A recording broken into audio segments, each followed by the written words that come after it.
cost $12,000 each at the time. And it drove me nuts. But you see, what I learned from that experience was that an innovation is fantastic, but you are reliant on innovators to be able to do it, because great technologies don't make innovation. It's the act of using the innovation to make a real difference that actually makes you an innovator. This is going to drive me nuts.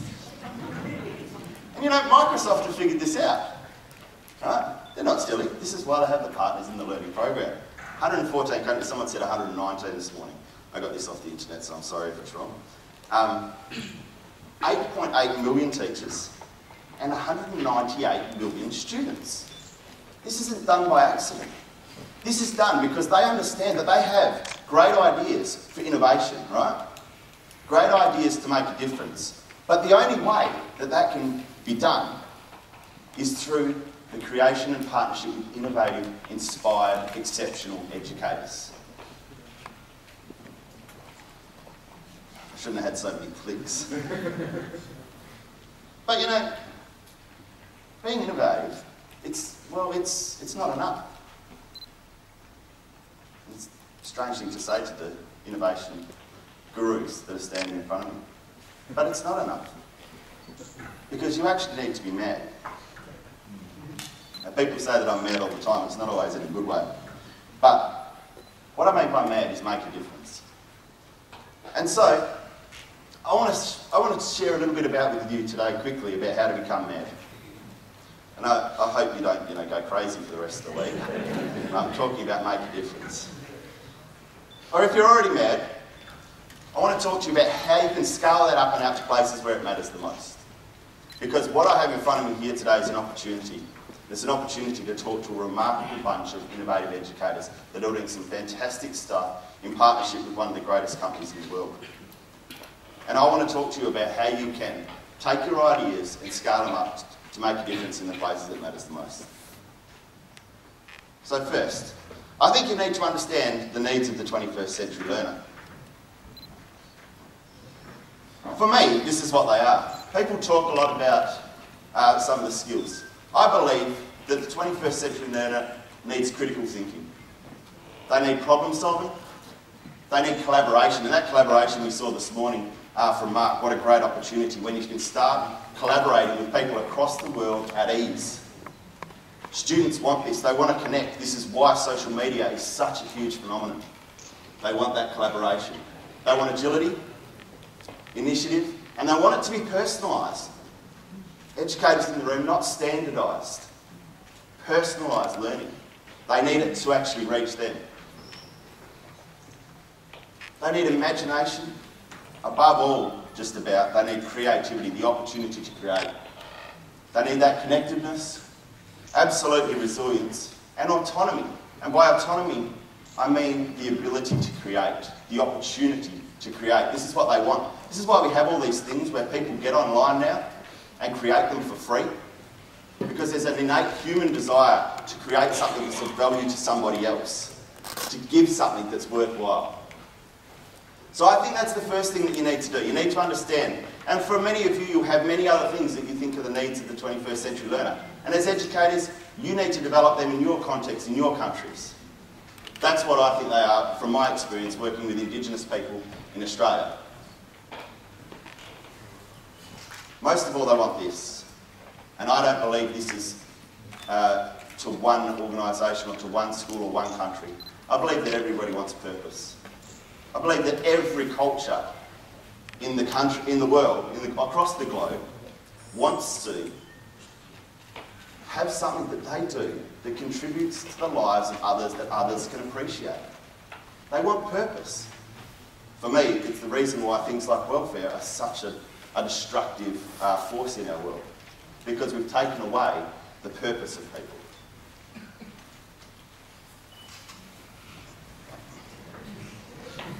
You can do it. It's going to go through all my slides soon. Then, this is the thing I think you need the most. And I think Nikki talked about it this morning. She said, I'm going to speak from my heart. And I believe as educators, this is something that you need. You need the heart.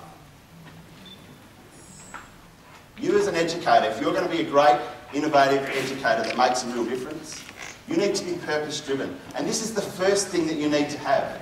You see, if you get excited about a piece of technology and you go into a classroom and you start to use this technology and you go, this is amazing. The kids might get excited for a while because, you know, you're really enthusiastic and you love it. But if you don't have a deeper purpose for why you're using that innovation to make a real difference, then I can tell you right now, it'll wear out. Because you need to be purpose-driven. Your innovations and the things that you do with those children in the classroom need to come from a deep belief about why you do what you do. And so I encourage you as educators, the first thing, be purpose-driven. If you're not passionate about what you do and have a real belief that it's going to change the lives of these kids, then it won't last.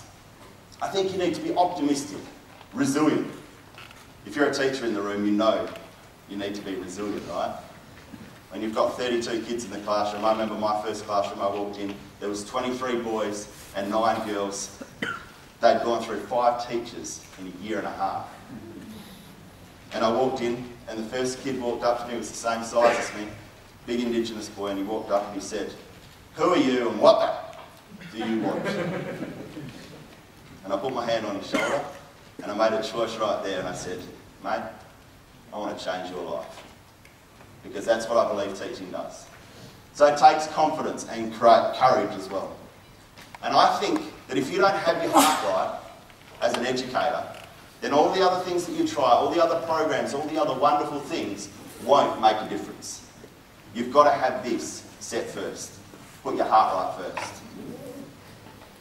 I love this quote. The one with a why can endure almost any how. Innovative educators will get things to happen if they know the why. You're going to get that technology that makes a difference in your classroom. You're going to fight for it if you know it's going to make a real difference. You can do it. Yes. Success. Then I think you need this, the head. And these are the things I think you need to be. Strategic, reflective and knowledgeable. And I believe once you've got all that passion, you know, have you met those passionate people that don't seem to get anything done? They're really passionate about what they do. They're really excited, but they don't take it down. And I believe it's that they don't get this. They don't get clarity. You've got to take your purpose and get clarity. Hone it in on what will make a difference, because clarity affords focus. You've got to get some clarity. And I believe that's extremely important. You go from the heart to the head. The problem I see a lot of the times is that many people stop here. They go to these professional learning experiences and they get all the stuff, you know, the strategic knowledge of what needs to happen in the classroom and how to use the technology to improve the connectiveness of the kids in their classroom, and they get really excited. And they have all this knowledge and they're even passionate about it. And then something happens. On Tuesday afternoon in their school, they're back there doing the same thing at 2:30 in the afternoon. And I think to myself, what a waste. So most importantly for me, it's this. It's the hands. And I saw some fantastic examples there. They were so heartened today to walk out, and a couple of things. I was heartened to see the conference agenda, that what's going to be happening over the next few days is you guys actually discussing and getting excited and sharing the ideas. Because you don't want a bunch of talking heads up here, right? You want to share the wealth that's in the room, the value, the wisdom of the mob that's here. But what was really exciting was to look at all these projects that have been put into action. These innovative ideas that people have actually taken and put them into their classroom. Because once you've got your heart and your head right, you've got to have the hands. And for me, this is about being innovative. This is where innovation comes in. And this is why your innovative programs have actually come to a real scale. You need to be resourceful, connected, and this is one of the fantastic examples of connection. This connection to be able to do things is really exciting. And you need to be engaging. You know, there's nothing worse than a person that stands up in front of a classroom and thinks that they're the centre of attention. Because one thing 21st century learners don't want is someone that thinks they're the font of our knowledge. Because let's face it, 10 years ago, things like Facebook didn't exist. I can't even imagine that anymore.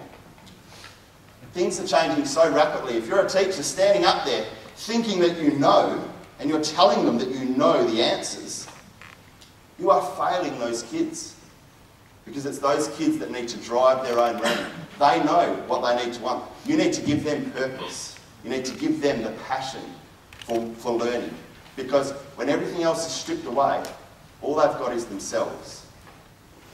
And they need to be responsible for their own learning.